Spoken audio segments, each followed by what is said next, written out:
Por causa da pandemia do novo coronavírus, as crianças vêm apresentando alterações de humor e comportamento. É o que revela uma pesquisa realizada pela Sociedade Brasileira de Pediatria em parceria com a Federação Brasileira das Associações de Ginecologia e Obstetrícia, divulgada na segunda quinzena de agosto. As causas dessas mudanças estariam relacionadas ao isolamento social. Como cuidar da saúde mental neste momento? De que forma esse desequilíbrio pode afetar o aprendizado? Para essas e outras perguntas, um pouquinho de educação.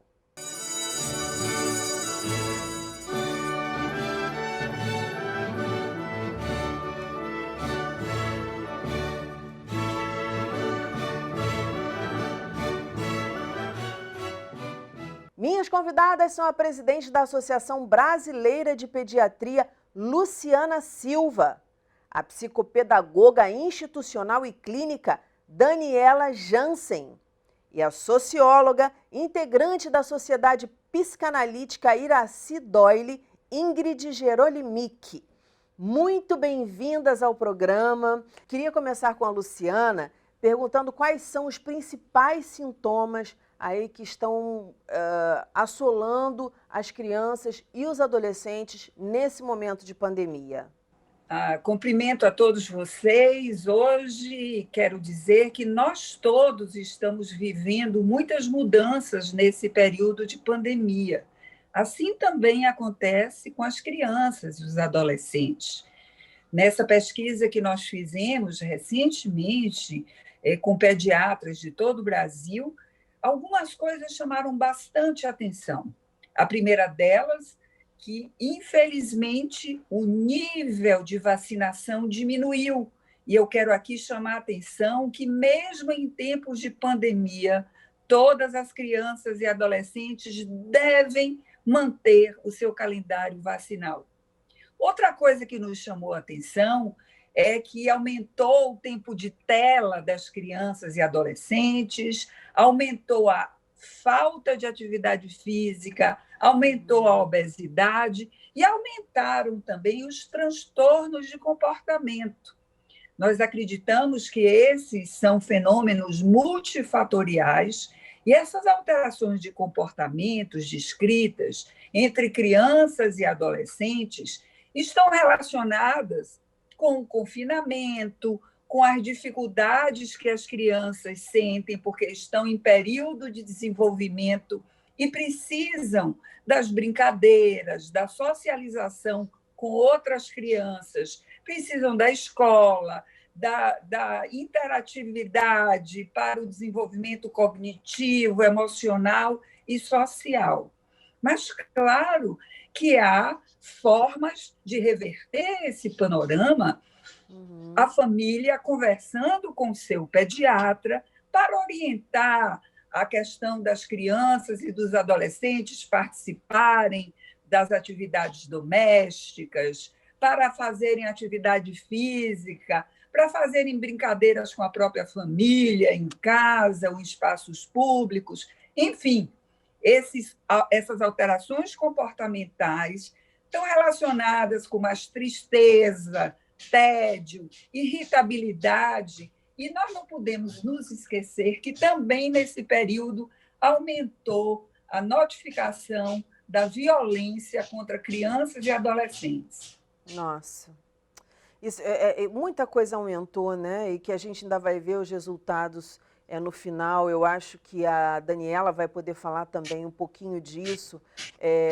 Aumento de ingestão de bebidas alcoólicas, de remédios calmantes. Eu acho que tanta coisa aí, violência doméstica. Esse não é o nosso foco aqui, mas, enfim, é bom a gente deixar registrado, até para que as pessoas possam pensar, refletir a respeito do que está ocorrendo com elas. Essa também é a função do educação. Você falou aí de uma série de questões relacionadas ao comportamento. E eu acho que isso cai por terra, eu acho que Ingrid vai poder falar muito bem a respeito disso, da questão da gente achar, não, eles se dão, a forma de se relacionar entre eles é diferente. A internet vai dar conta disso. E o que a gente Não está dá, vendo é que a internet não está dando conta disso. não dá.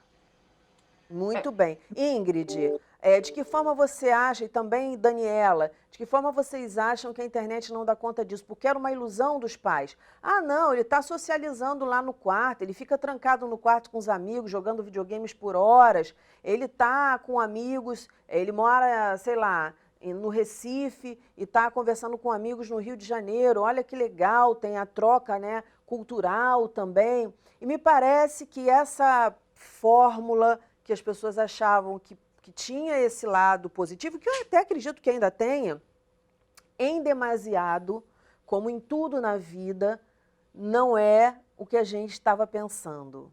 Quero agradecer o convite de vocês, é um prazer enorme estar aqui com a Daniela, a Luciana, com você. Daniela, muito obrigada. Bom, essa questão da internet acho que é muito importante, porque se a gente for parar, a internet ela tem, obviamente, muitas qualidades e ela pode potencializar, inclusive, a questão do ensino, que a gente, com a pandemia, a gente vê que isso vai se tornar o novo normal, né? Não sei se essa expressão cabe mais essa questão do novo normal, o que vai ser o ensino. Então, essa questão do ensino online, ele está presente, tem que ser discutido, porque veio para ficar, né? Independente da pandemia, está vindo para ficar, mas tem a questão dos efeitos extremamente nocivos da internet, né? Existem pesquisas que mostram, inclusive, que com a quantidade maior de tempo que os jovens passam acessando a internet, aumenta também o número de casos de depressão e ansiedade. Né? 1 em cada 10 jovens do Brasil hoje, adolescentes, sofrem aquilo que a gente chama de cyberbullying, né? Que o bullying que a gente conhece, aquela expressão, né, da violência psicológica, inclusive da violência física nas escolas, hoje vai para o ambiente também das redes sociais. Né? A gente vê as redes sociais, por exemplo, no Instagram, como um espaço que vende uma realidade que não é a realidade de muitos jovens. Então, quando você vê aquela realidade que, na verdade, não existe para a grande maioria das pessoas, gera também esse efeito de comparação, né? De você achar que a sua vida está sempre aquém, está sempre distante daquilo que você vê nas redes sociais. Então, todas essas questões são fundamentais para que a gente possa pensar um ambiente das redes mais saudável para os jovens também, tanto do ponto de vista educativo, né? E aí tem uma série de coisas, por exemplo, até os algoritmos das redes sociais fazem com que os jovens que acessem um determinado conteúdo fiquem presos àquele determinado conteúdo, que é o que mais vai chegar para ele, porque o algoritmo, quanto mais você pesquisa sobre um assunto, mais você recebe sobre eles, e faz com que esses jovens fiquem presos nessa teia e não consigam enxergar além, quer dizer, não consigam usar a internet pelas inúmeras qualidades que ela tem, e hoje acabam usando de uma forma extremamente nociva para a sua saúde mental. Quer dizer, você tem um cardápio aí de opções, mas na verdade o algoritmo ele faz exatamente o contrário, ele tira de você esse cardápio e coloca só aquilo que você curtiu. Eu já reparei isso, essa semana você deu tantas curtidas em situações assim, assim, assado. E aí ele começa a jogar para mim isso. Isso que você está falando é muito interessante, aí a gente não está falando, e aqui no Educação a gente não fala de educação só na escola, a gente fala de educação para tudo, de educação na vida, do que a gente precisa aprender e aprender. E é muito interessante, porque eu comecei a fazer uma série de lives no Instagram exatamente por conta disso. As pessoas vinham no meu direct e falavam, Dani, poxa, está todo mundo tão feliz nas redes sociais que eu estou me sentindo sozinha. E aí eu tive a ideia de fazer essa série Confinados. E tem sido muito legal. Quando eu não gravo, as pessoas falam, é o ponto alto do meu dia. Porque é um momento ali em que as pessoas dividem as suas angústias, na verdade é um grande bate-papo, é uma aglomeração virtual. E eu acho que isso é importante nesse momento para a gente ter essa troca. Eu queria ouvir um pouquinho também a Daniela, porque essa exposição foi como a Ingrid falou, causa uma série de problemas. Como é que a gente faz para evitar isso e esclarecer para as nossas crianças e os nossos adolescentes que, na verdade, sem chegar a Adorno, aos grandes pensadores, né, da sociologia, mas explicando para eles que aquilo é uma reprodução de um mundo que quer te vender uma coisa que ele não é, de uma realidade que não tem aderência com o que realmente ocorre, que propõe uma coisa, mas que é outra, e que a gente acaba embarcando né? E fazendo parte disso, reproduzindo. Está todo mundo feliz? Não está todo mundo feliz, gente. Está todo mundo ferrado, né? Porque assim, como é que você pode estar feliz com gente morrendo, tendo que usar máscara, não vendo a sua família? Enfim, Daniela, ajuda a gente aí nessa reflexão. Bom, primeiramente agradeço também pelo convite, né? É uma alegria estar aqui com vocês falando sobre esse assunto, que é um assunto que permeia a minha vida, né? A vida de consultório. Eu acho que tanto o que a Luciana e o que a Ingrid falaram está super de acordo com o que a gente tem percebido no consultório. O que eu quero primeiro deixar aqui para as pessoas, antes de entrar nesse assunto, é que a aprendizagem, de forma geral, ela depende de múltiplos fatores, né? Então, nós utilizamos muitos sentidos das crianças para o processo de aprendizagem. E o fator emocional, ele é um deles. Né? Então, a gente percebe, por exemplo, no início da pandemia, onde começou, né, todo mundo precisou correr, ninguém tinha preparação para nada, nós percebemos os 2 primeiros meses no consultório um aumento muito grande do comportamento das crianças, né? O comportamento mais a irritabilidade muito grande, as crianças não queriam compreender que agora precisariam estudar de forma online, então não associavam o online ao estudo, né? Uhum. A gente associa o online a jogos, a bate-papo, às redes sociais, ao Instagram, né? Mas a gente não tinha essa associação com a aprendizagem infantil. Então, nós precisamos, até no consultório, abrir alguns horários a mais só para o atendimento familiar, para a orientação familiar. Então, como que as famílias iriam lidar com este momento? Como fazer a rotina de estudos? Como preparar o ambiente para estudar? Porque naquele momento, a maioria das crianças estavam estudando no quarto. Então, quando a mãe ia perceber, a criança já estava ali deitando, sentando, né? Porque está dentro do quarto dela. E ela associa o quarto a um lugar de descanso, de diversão, não a um ambiente de aprendizagem. Quais as dicas que você daria, que você deu para os seus clientes, pacientes? Legal. A primeira coisa que a gente informa a família é a conversa, né? Tanto a criança, quanto o pré-adolescente, quanto o adolescente, eles precisam de uma conversa para que a gente coloque eles de fato no que está acontecendo. Naquele momento, todo mundo teve muito sentimento do medo, né? Do desespero. E agora? O que vai ser?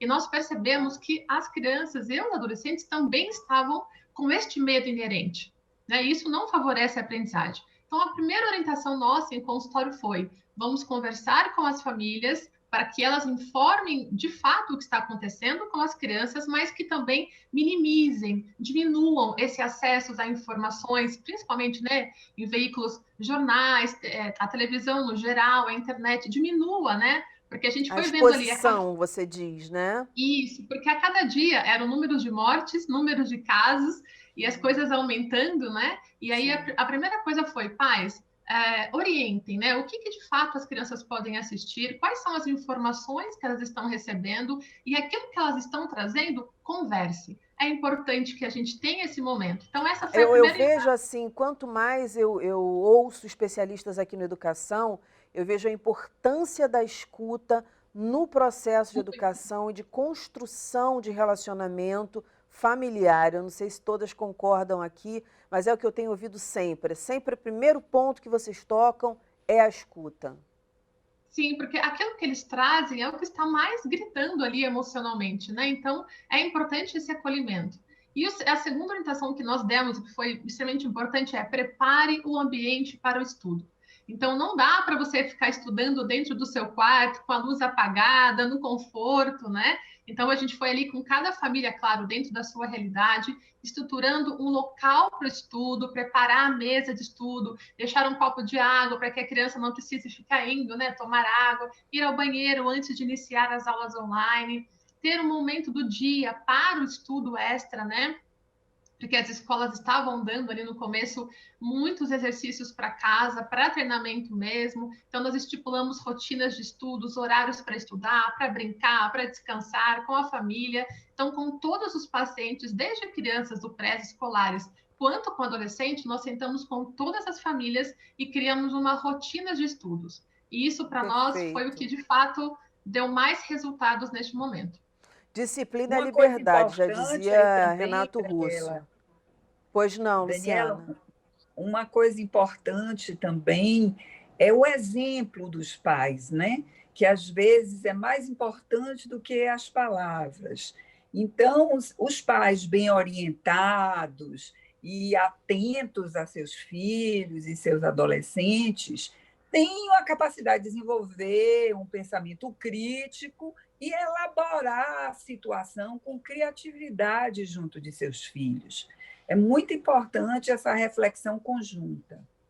E é Sim. só falar em relação a essa responsabilidade do Estado também, que é fundamental nesse processo, né? A gente está falando aí, por exemplo, das escolas públicas, onde a realidade é absolutamente diferente. A pandemia, inclusive, ela trouxe essa questão à tona ainda, ela sempre existiu, mas a pandemia ela mostra isso ainda com mais crueza, né? A diferença entre os alunos das escolas particulares para os alunos das escolas públicas. Então, é fundamental também que se pense cada caso, ou seja, a merenda escolar é uma questão fundamental para muitas crianças, né? Elas precisam da merenda escolar, é um alimento importantíssimo do dia delas, e muitos pais não têm como financiar isso. Então, todas essas questões, a merenda escolar, a questão do espaço, a internet, né? A tecnologia que vai ser utilizada, o material que essa criança vai estudar, caso ela não tenha, por exemplo, esse tipo de acesso, tudo isso também tem que ser pensado de uma forma integrada, né? Porque muitos desses pais, infelizmente, não têm condições de fornecer esse tipo de apoio para as crianças, porque eles próprios estão envolvidos em uma série de questões, que é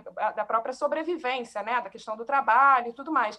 Então, é fundamental também que se pense políticas públicas que possam atender a esses jovens para que não exista também um déficit em relação aos estudantes que têm acesso, né? Certamente. Sim. Luciana, como é que foram escolhidas as pessoas que iam ser ouvidas? Quantos profissionais foram ouvidos? Durante quanto tempo? Como é que foi a realização desse levantamento? Esse levantamento foi feito durante 2 meses, os últimos 2 meses, com 1.540 participantes, tá? E aí se fez um questionário, né, sobre as questões envolvendo a amamentação, a vacinação, a questão das alterações comportamentais que os pediatras percebiam nesse período. E o pediatra é um profissional muito importante, porque ele não só trata de doenças, mas ele é um protagonista indispensável para orientar bons hábitos, hábitos que levem à saúde. Então, ele é fundamental para orientar a vacina, orientar a amamentação, orientar o tipo de nutrição, orientar a atividade física, não é? Orientar o tempo disponível de tela. No nosso site da Sociedade Brasileira de Pediatria, existem alguns documentos abertos e uma área só voltada para a pediatria para famílias, onde há documentos sobre a orientação do tempo de tela que as crianças, dependendo da idade, devem ficar, porque, infelizmente, o Brasil é o país onde as crianças passam o maior tempo diante das telas. E isso vai impedir a interação social entre as crianças, isso vai impedir a atividade física, isso vai concorrer para a obesidade, enfim, vai concorrer para uma série de consequências ruins. Então, o pediatra é muito importante para ele orientar as brincadeiras que a família deve ter com as crianças, a questão da rotina, que foi falada por Ingrid, muito importante, ter o horário determinado para certas tarefas, né? E, sobretudo, dar o exemplo e estar atento ao comportamento do jovem e da criança, que muitas vezes não sabem expressar com palavras, mas pais que estão atentos a seu filho podem perceber as alterações que começam a ocorrer. Agora, eu queria saber de Ingrid e também de Daniela, que alterações são essas? Porque, assim, claro que é normal, né, até certo ponto, eu não gosto muito dessa palavra normal, não, vou falar comum. Até certo ponto, uma energia maior, né, porque por conta do confinamento. qual é a linha que a gente pode observar? E aí eu vou pedir dicas para vocês, que os pais vão ver assim, olha, isso aqui está demais, realmente essa mudança de comportamento, ela está extrapolando o que comumente a gente aceitaria como algo natural nesse momento. Quando deixa de ser natural e passa a ser, sei lá, um passo para uma patologia? Bom, acho que tem 3 pontos que nós mais observamos em consultório neste tempo todo. O primeiro é a alteração do sono. E até é interessante a doutora depois, né, a Luciana comentar também, a alteração do sono nós percebemos muito. As crianças dormiam muito mais tarde e, obviamente, não queriam acordar cedo. Dentro desse momento, as crianças acabavam dormindo menos do que o habitual e a irritabilidade crescia muito. Né? Então, eu acho que a alteração do sono, a irritabilidade dessas crianças que acabavam explodindo mais, né? Então a mãe falava, não faz isso, agora não, aquelas regrinhas, né, dentro de casa, então as crianças explodiam, irritavam, jogavam coisas no chão, nós tivemos algumas recorrências dessa no consultório. E o terceiro tópico é a alimentação. Então, algumas crianças que já têm a tendência, né, a obesidade, se alimentando mais, comendo mais o dia inteiro, na verdade, e as crianças que já tinham também alteração na alimentação, que se alimentavam de uma maneira não tão saudável, também tiveram essa alteração. Então, nós percebemos muito, até porque o estar em casa, né, você acaba, de fato, comendo mais, não se atentando a esses aspectos. Então, para nós, o sono, a irritabilidade e também a questão da alteração na alimentação foram 3 pontos muito importantes para nós como observação e também que nós repassávamos para as famílias, né? Nós também criamos um questionário, é muito importante isso também, e nós entregamos para as famílias para que elas fossem preenchendo esses questionários diariamente, para que junto com o consultório, com nós profissionais, nós pudéssemos identificar ali alguns alertas, né? Que nós temos como indícios aí para esse aumento de estresse, de ansiedade, de distúrbio de sono, de depressão também, as crianças que já têm essa propensão, né? Nós percebemos bastante no momento. Ingrid, com relação a isso, como é que a gente substitui, né? Como a gente tenta contornar, porque não há substituição do contato humano, o pessoal ali, né? O presencial, o toque, enfim. Mas como é que a gente tenta superar isso nesse momento? Primeiro, eu acho que a gente tem levar em consideração esses sentimentos dos jovens, porque a gente tem talvez uma tendência, né, dos adultos a dizerem isso é uma fase, isso é coisa de adolescente, pré-adolescente, vai passar.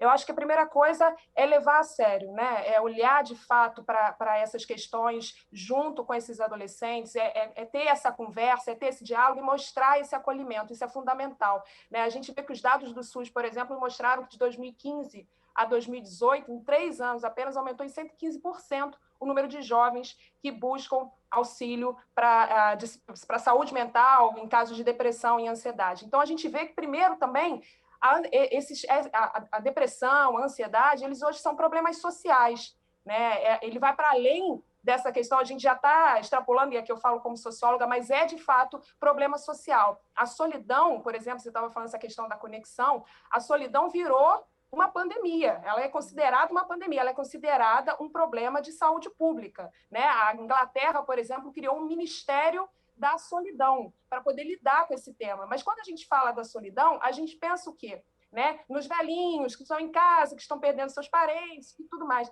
Não é.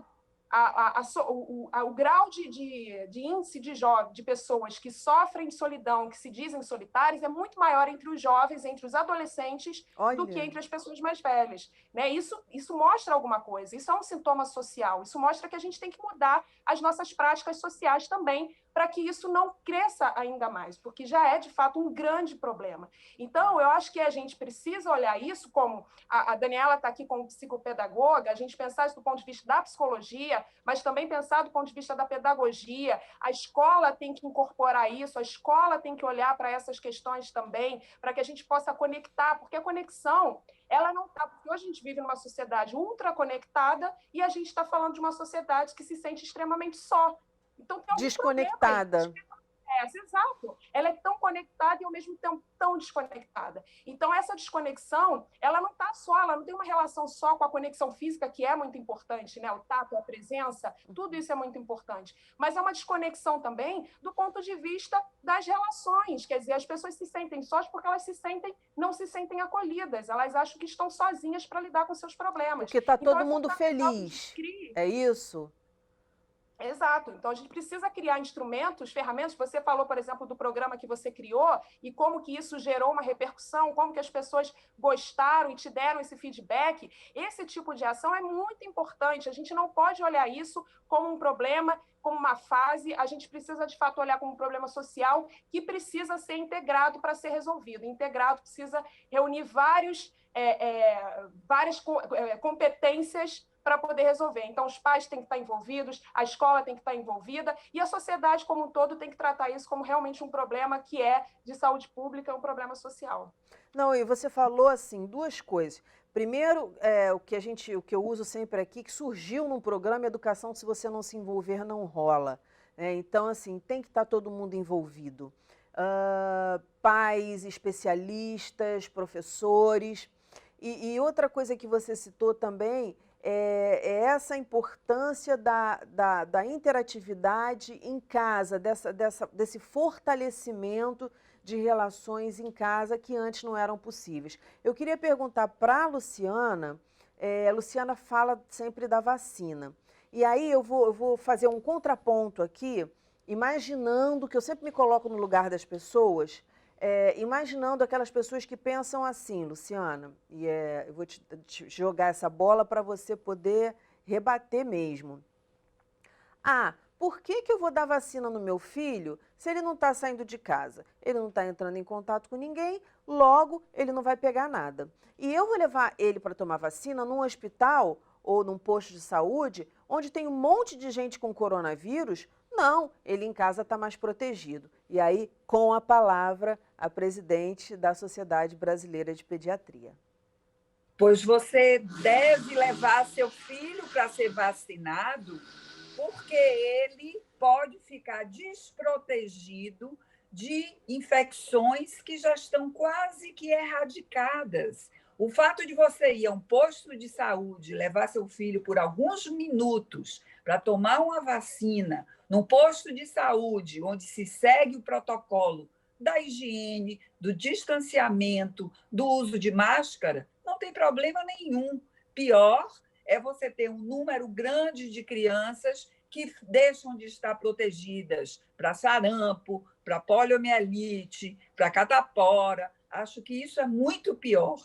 Então, o fato de estarmos na pandemia exige que você mantenha o calendário da sua criança em dia, que você leve, sim, seu filho para se vacinar.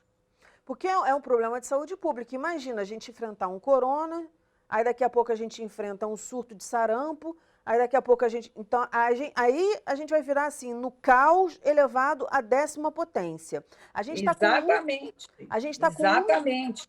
Perfeito. A gente está com 1 minutinho, o programa passa muito rápido, vocês são maravilhosas. E nesse final, nessa reta final, eu queria que vocês dessem assim aquele carinho, aquele acolhimento para os pais que também estão passando por situações muito difíceis, né? Tem até uma psicóloga que vinha muito ao programa, ao Educação, e falava assim, não, quando ele está fazendo o que a gente chama de birra, né? Respira fundo, se autorregula primeiro para depois você tentar resolver o problema. E aí, quais as dicas para se autorregular nesse momento para esses pais? Porque não é fácil ter que lidar com as suas angústias e com a angústia também de um ser que depende de você e que tem você como um modelo de autoridade. Os pais também estão num momento delicado, muitos em home office, outros foram desempregados. É difícil também articular o tempo de trabalhos dele com o tempo de estar com os filhos dentro de casa. Organizar isso tudo requer muita energia, né? Mas eu penso também que essa pandemia está servindo para muita reflexão. E eu acho que as pessoas precisam entender que precisam de tempo e que podem utilizar esse tempo para valorizar mais o contato com os filhos ir para a cozinha com os filhos mais crescidos e prepararem uma refeição juntos, fazerem uma atividade física junto, ficarem mais próximos, não é? Aproveitar o limão que nos foi dado e fazer uma limonada com a pandemia de maneira crítica. Perfeito. Pedir para vocês só darem as dicas mesmo, supra-sumo das dicas, que o nosso tempo já acabou. Vamos lá, Ingrid. Não, quero só dizer para as mães têm tido um papel, né, para além de tudo, como vocês disseram que passam, têm tido um papel também de grande responsabilidade nisso, então dizer que vocês precisam também buscar esse apoio com outras mulheres para que possam também ter essa troca. A gente está vivendo um momento absolutamente atípico na história da humanidade, nós nunca passamos por isso. Tá tudo bem errar, né? Tá tudo bem também pegar e tirar um tempinho para cuidar de si, porque se a gente não estiver bem, a gente não consegue cuidar de ninguém. Então é importantíssimo que essas mulheres também cuidem de si, olhem para si, porque antes de mais nada elas são seres humanos, apesar de estarem cuidando de um outro humano, elas precisam de fato olhar para dentro, respirarem, saber que elas também precisam desse tempo de descanso. E aos homens, né, os pais, que façam esse trabalho também, que dividam esse trabalho, porque isso não é ajuda, isso é uma responsabilidade conjunta. Perfeito. E deve ser tratada como tal. Então, Perfeito. É isso. Pai não ajuda, pai tem a obrigação de dividir as responsabilidades. Perfeito, Ingrid. Daniela. Rapidinho, eu também quero, né, deixar aqui a minha solidariedade, né, aos pais, às famílias, como todas falamos aqui, foi um momento em que fomos colocados, ninguém estava preparado para isso, e tudo bem também os pais errarem, né? Às vezes os pais têm essa culpa em si, né? Então, se o filho não está conseguindo, é porque nós também não estamos dando conta. É importante, como falamos aqui, o contato, a união, o conhecimento, criar identidade com os filhos, mas também tudo bem os pais, vocês não saberem, né, não terem informações, busquem ajudas, né? Tanto ajudas dentro da escola, quanto ajudas, né, da pediatra, nós em consultório, enquanto psicopedagogos, busquem ajuda daqueles que estão preparados para auxiliarem vocês nesse momento também. Tudo bem fazer uma yoga, tudo bem meditar, tudo Claro. bem se trancar no quarto por meia hora, 40 minutos para escutar uma música, ir lá tomar o seu solzinho, para se revigorar e poder estar melhor para todo mundo da família. Gente, muitíssimo obrigada pela participação de vocês aqui no programa. A gente sabe que a área que vocês estão, as áreas que vocês estão, são áreas que estão demandando mais trabalho até do que antes da pandemia. Então, agradeço, parabéns pelo trabalho e sucesso. A gente vai superar essa fase, se Deus quiser. O nosso programa fica por aqui. Na segunda-feira tem muito mais, às 9 horas da noite. Educação, se você não se envolver, não rola. Momentos de paz e até lá.